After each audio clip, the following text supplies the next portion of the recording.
When you fly an aircraft, there are good reasons for doing it well. If you do, you'll get back safely. And besides, you're in that aircraft to do an important job. There is only one way to operate a modern military aircraft or weapon system. That is to control and adjust the aircraft's attitude and thrust-drag relationship as necessary to provide the desired performance. The characteristics of today's aircraft are such that a pilot can no longer satisfactorily determine its performance by sound, feel, and visual observation of the ground. Now, he must refer to the aircraft's performance instruments to determine aircraft performance.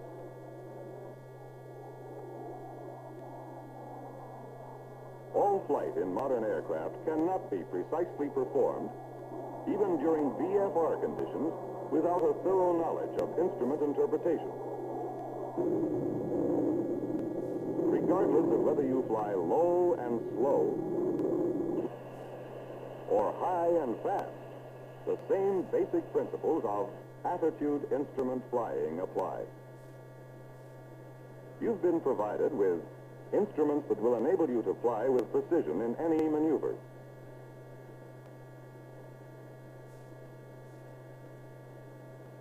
Every maneuver, no matter how complicated, is simply a progression from one basic maneuver to another. Arrangement of the instruments may vary from aircraft to aircraft, but the technique of their use remains the same.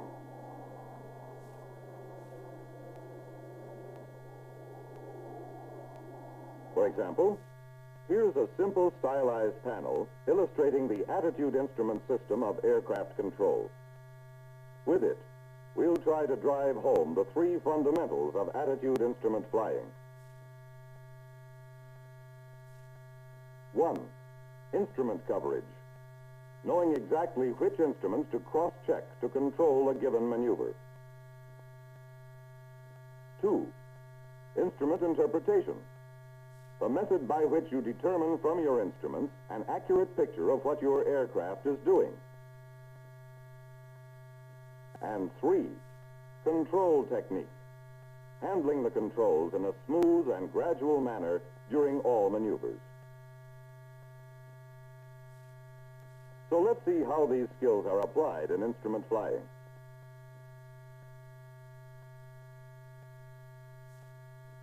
Aircraft control is maintained by reference to the attitude indicator for pitch,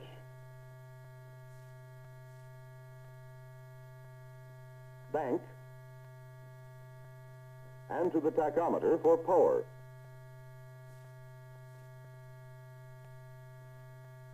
Because they are referred to when controlling the aircraft, they are appropriately termed control instruments. Other flight instruments show you how well you are controlling the aircraft.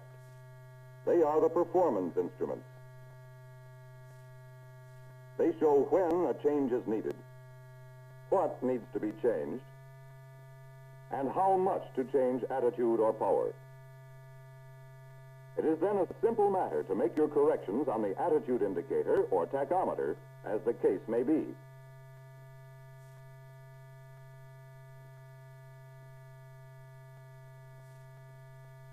First, we will consider aircraft control in level flight. Starting with the control of pitch, let's begin with the attitude indicator, which directly indicates the actual horizon. The indicator is adjusted to portray level flight at the desired airspeed. The relationship of the fuselage dot to the horizon bar tells you the aircraft's pitch attitude. The fuselage dot above the horizon bar shows a nose-high attitude, and below, a nose-low attitude.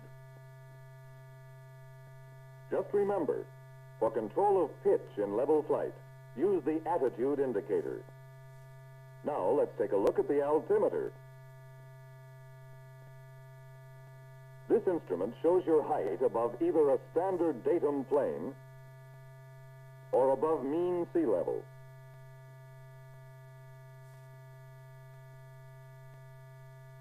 A quarter bar nose low indication on the attitude indicator under normal cruising conditions at 20,000 feet is an indication of altitude loss, which looks like this on the altimeter. A half bar nose low will indicate a faster descent. When the attitude indicator registers a quarter bar nose high, the altimeter will indicate a slow climb, and faster for a half bar high. The altimeter has two characteristic errors which must be taken into account. The first is a lag, which is more noticeable at high altitudes. Your aircraft may change altitude a bit before the altimeter indicates a change.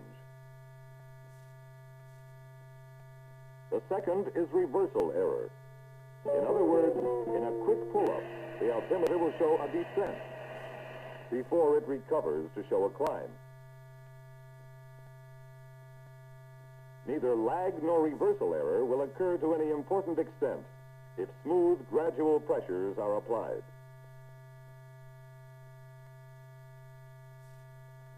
The rate of climb or descent for a given attitude is shown by the vertical velocity indicator.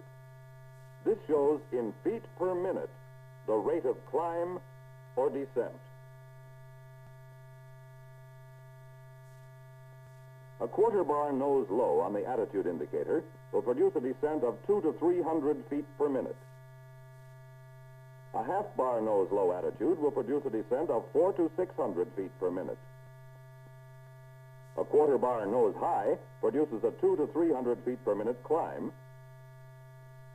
and a half bar 400 to 600 feet per minute.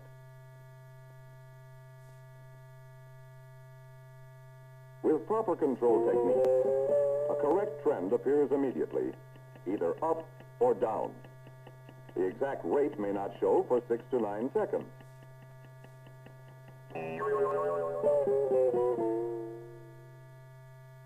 Here, too, abrupt control movements will cause reversal error.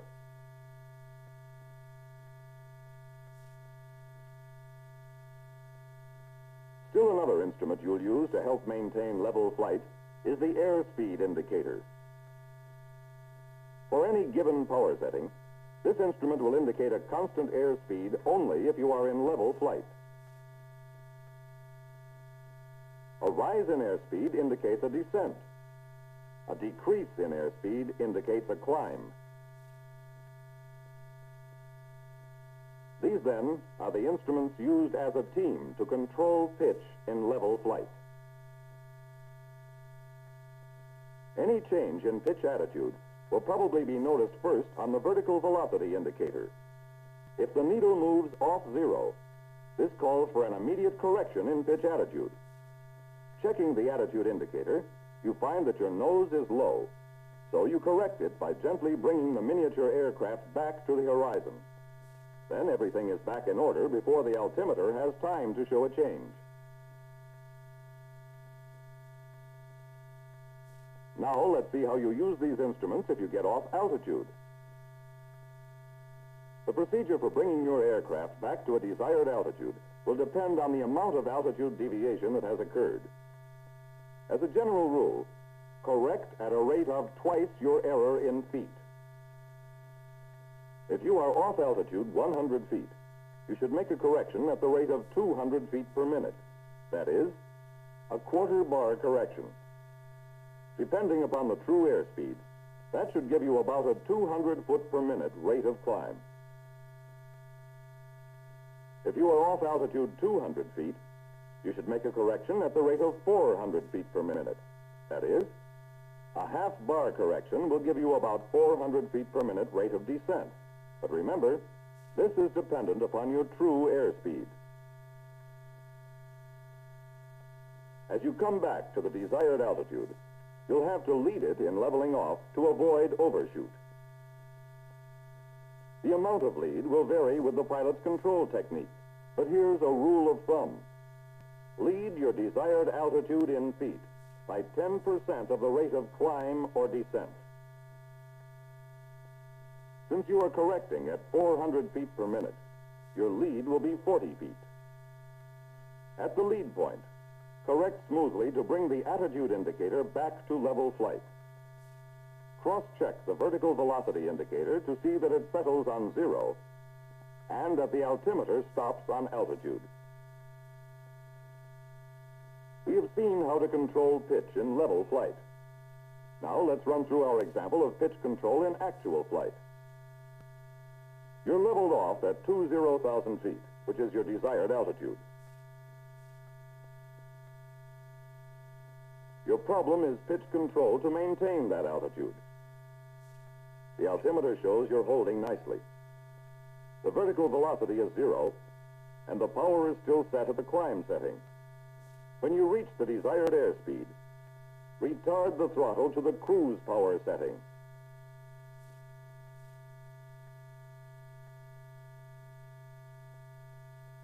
Adjust to bring the attitude indicator to center. Airspeed checks okay. Steady at 275 knots.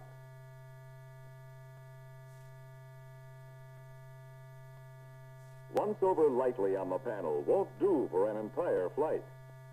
Keep checking and cross-checking.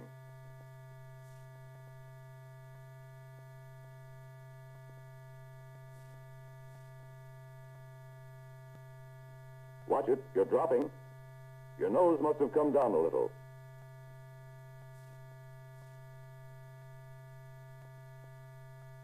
So you cross-check to the altimeter, then back to the attitude indicator. Bring your nose back up with a little back pressure on the control column until you get a quarter bar correction. Hold it there and cross-check your vertical velocity. It's coming up to a 200 foot per minute climb. Trim it off now. And you're making a nice correction. Back to 20,000 feet. Cross-check the vertical velocity indicator, still at 200 feet per minute, and the attitude indicator, holding a quarter bar correction. And now, it's time to lead your altitude.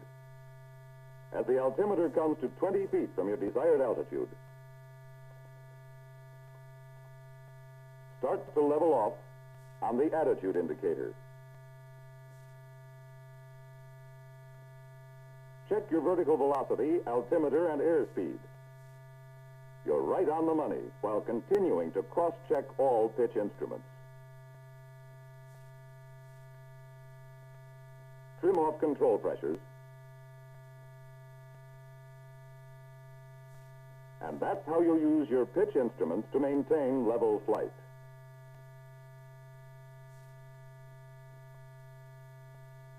Now, let's consider the control of bank, the second component of aircraft control in attitude instrument flying. For the control of bank, use the attitude indicator. The directional indicator and turn indicator give performance data upon which to base corrections. Let's first consider straight and level flight. To maintain coordinated straight flight, you must hold your wings level to prevent turning from your desired heading. The attitude indicator has two ways of showing a wings level attitude. The first is the relationship of the miniature aircraft to the horizon bar. The second is the bank index pointer. If you keep your wings level, you will maintain the heading which is shown on the directional indicator. This instrument has no lag or error. It always points to your magnetic heading. You can fly a desired heading, let's say 290 degrees, by bringing the bearing indicator to that heading. Now, rotate the heading under the index at the top. This makes it easier to spot any deviation. The turn indicator gives you a cross-check for bank control. The degree of bank is dependent upon the true airspeed. For proper bank control, cross-check your three bank instruments continually. Here's a rule of thumb. Normally, when making a heading correction, up to 30 degrees of azimuth, do not use a greater degree of bank than the number of degrees needed to get back on your desired heading.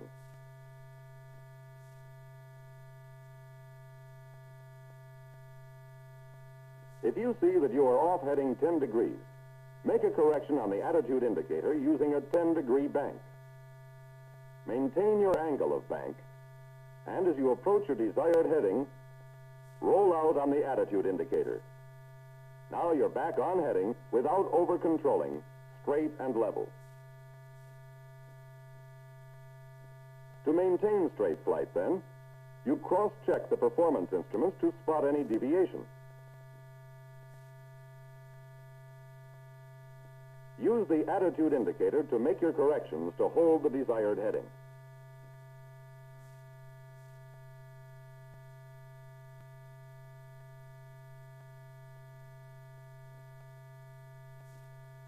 Up to now, we have shown the instruments used to maintain level flight for pitch control and those used to maintain straight flight in bank control. Notice how we can maintain straight and level flight in this sample cross-check between the control and performance instruments.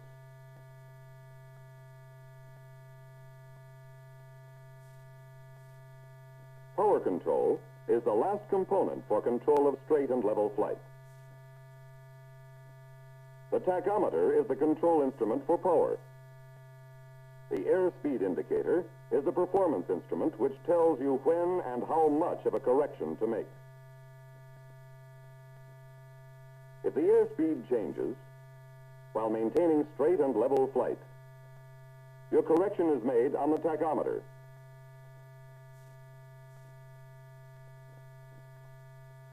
You must know how to change airspeed during straight and level flight. To reduce airspeed, decrease the power below the setting required to hold the new airspeed.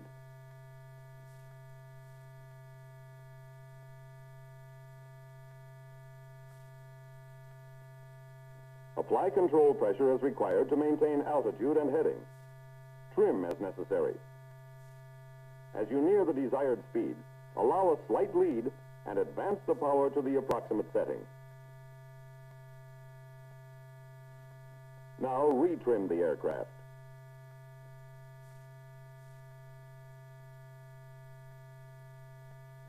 If drag devices are used, reduce your power to approximately the right setting for your new airspeed.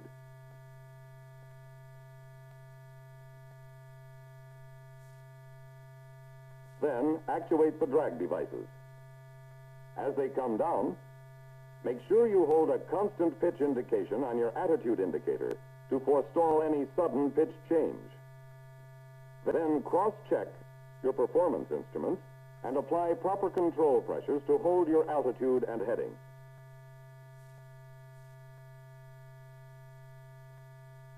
Now relieve all control pressures by retrimming. As you approach your new airspeed,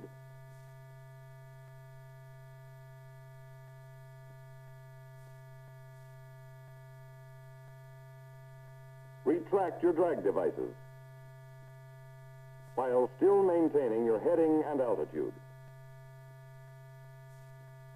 To increase your airspeed while in straight and level flight, increase your power beyond the setting required to hold the new airspeed.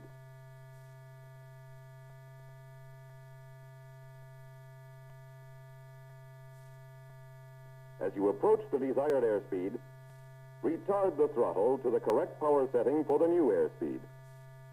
Check your airspeed indicator to make sure it holds there. Cross-check the performance instruments again to make sure you're straight and level. And retrim the aircraft.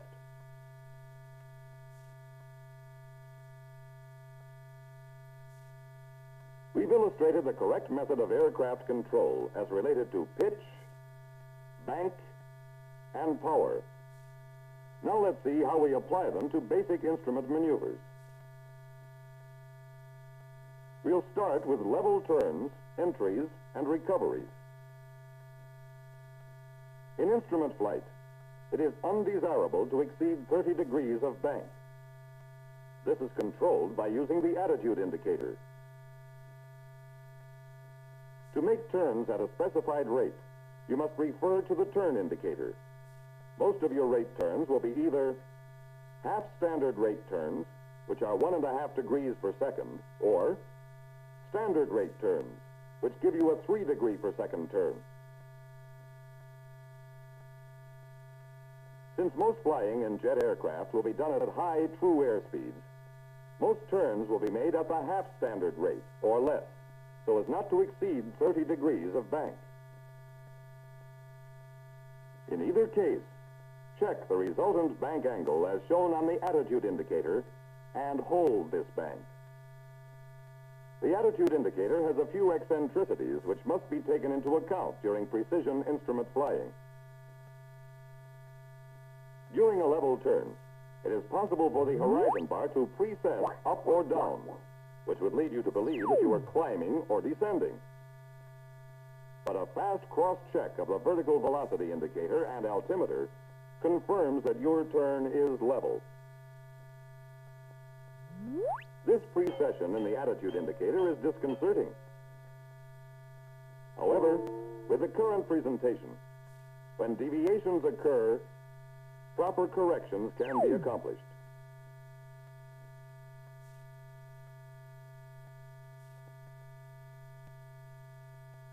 As you roll out of the turn, the attitude indicator will continue to show some precession. This need not mislead you. Cross-checking your altimeter and vertical velocity indicator shows that you are flying level, and soon the miniature aircraft will be back in the groove. The attitude indicator will also show some precession on the bank index. This is a slight error inherent in the instrument. After rolling out of a turn, cross-check the directional indicator, for precession is still with you. This need not concern you too much, for in a short time the attitude indicator will come back to normal. With all this in mind, we're ready to try a practice turn at 20,000 feet, 275 knots indicated. In rolling into the turn, you use smooth, gradual control pressures to maintain a constant rate of roll. And use the attitude indicator to establish the desired angle of bank. The roll out is just the reverse of the roll in. The rate of roll should be the same. As control pressure is applied to roll out, use the attitude indicator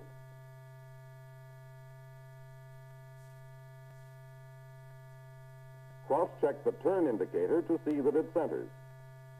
Recheck the attitude indicator and the directional indicator for bank.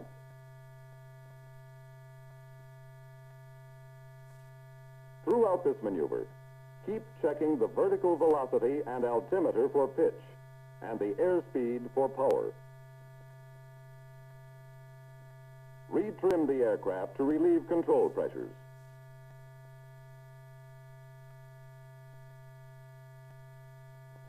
Turns to headings are made exactly the same way, except that you have to roll out on the proper heading. Every pilot learns to lead his desired new heading by an amount that suits his own flying technique. A good rule of thumb is use 1 degree of lead for every 3 degrees of bank. For example, if you are using 30 degrees of bank, your lead will be 10 degrees. Since you have to roll out on 360, your lead point is 350. And that's where you start your rollout on the attitude indicator. When your wings are level, cross-check the directional indicators. We will now take up constant airspeed climbs and descents. When you want to climb at the same airspeed at which you've been cruising, you first advance power to the climb setting, at the same time making whatever pitch correction is necessary to hold your airspeed constant. When your vertical velocity indicator indicates a stabilized rate of climb, You rely on it to help hold your airspeed constant. In other words, you control the pitch with the attitude indicator, cross-checking the airspeed and the vertical velocity.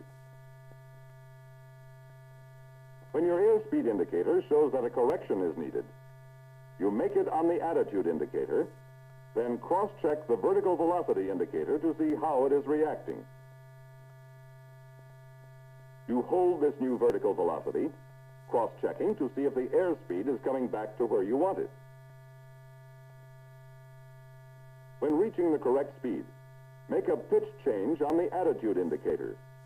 The resulting vertical velocity will be, in this case, slightly higher than before.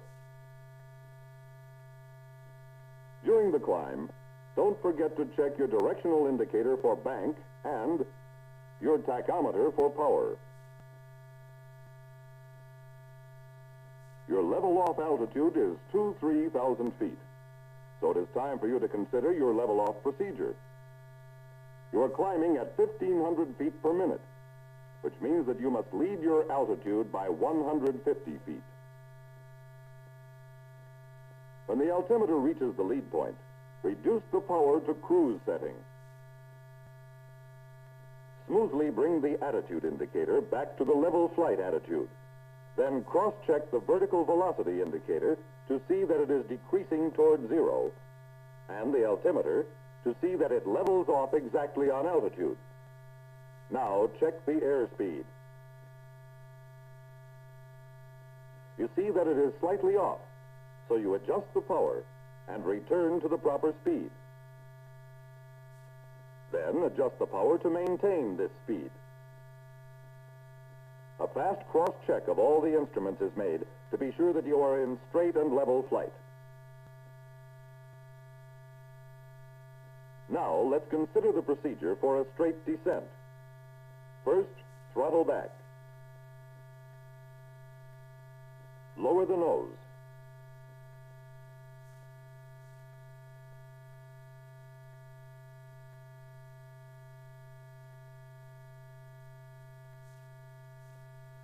Check the tachometer for the proper power setting and maintain a constant airspeed.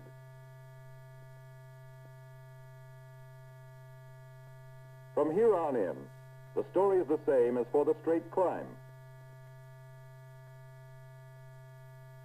The technique for a climb or descent at a definite rate is basically the same as for constant airspeed climbs and descents, except that now the vertical velocity as well as the airspeed must be held constant. In other words, in a rate climb or descent, pitch attitude control is used to establish and maintain a desired vertical velocity. Power control is used to maintain a desired airspeed. Virtually all instrument flying maneuvers are based on the rules we have illustrated for turns, changes of airspeed, climbs, and descents. Flying in itself is not inherently dangerous, but like the sea, it is unforgiving of any carelessness, incompetence, or neglect. It all boils down to the fact that your flying is as good as your instrument techniques. Learn them, perfect them, practice them. Your flying depends on your instrument flying techniques.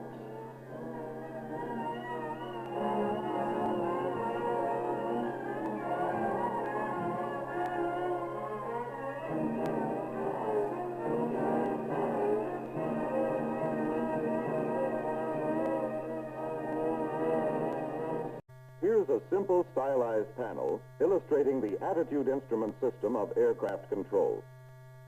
With it, we'll try to drive home the three fundamentals of attitude instrument flying. 1. Instrument coverage. Knowing exactly which instruments to cross-check to control a given maneuver. 2. Instrument interpretation. The method by which you determine from your instruments an accurate picture of what your aircraft is doing. And 3, control technique, handling the controls in a smooth and gradual manner during all maneuvers. So let's see how these skills are applied in instrument flying.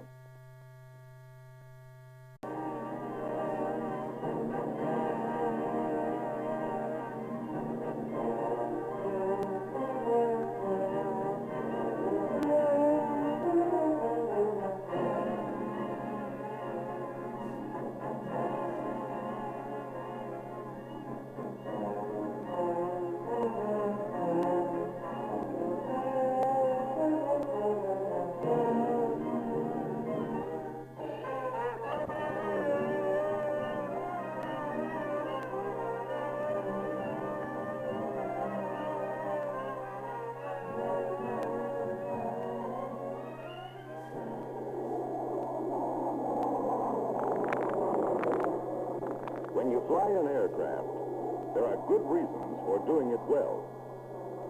If you do, you'll get... Aircraft control is maintained by reference to the attitude indicator for pitch,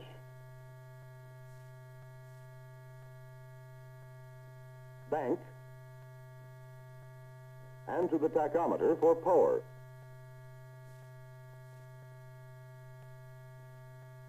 Because they are referred to when controlling the aircraft, they are appropriately termed control instruments. Other flight instruments show you how well you are controlling the aircraft. They are the performance instruments. They show when a change is needed, what needs to be changed, and how much to change attitude or power. It is then a simple matter to make your corrections on the attitude indicator or tachometer back safely. And besides, you're in that aircraft to do an important job. There is only one way to operate a modern military aircraft or weapon system. That is to control and adjust the aircraft's attitude and thrust-drag relationship as necessary to provide the desired performance. The characteristics of today's aircraft are such that a pilot can no longer satisfactorily determine its performance by sound, feel, and visual observation of the ground. Now, he must refer to the aircraft's performance instruments to determine aircraft performance.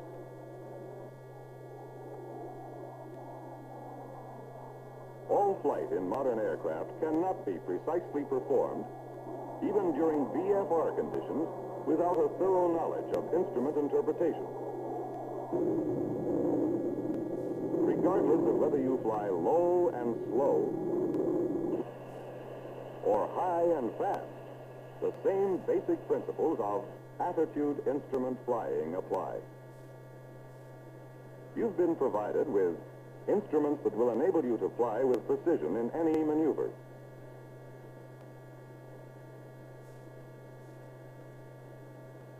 Every maneuver, no matter how complicated, is simply a progression from one basic maneuver to another.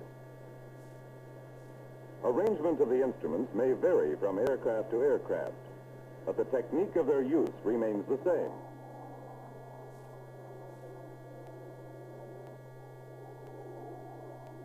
For example,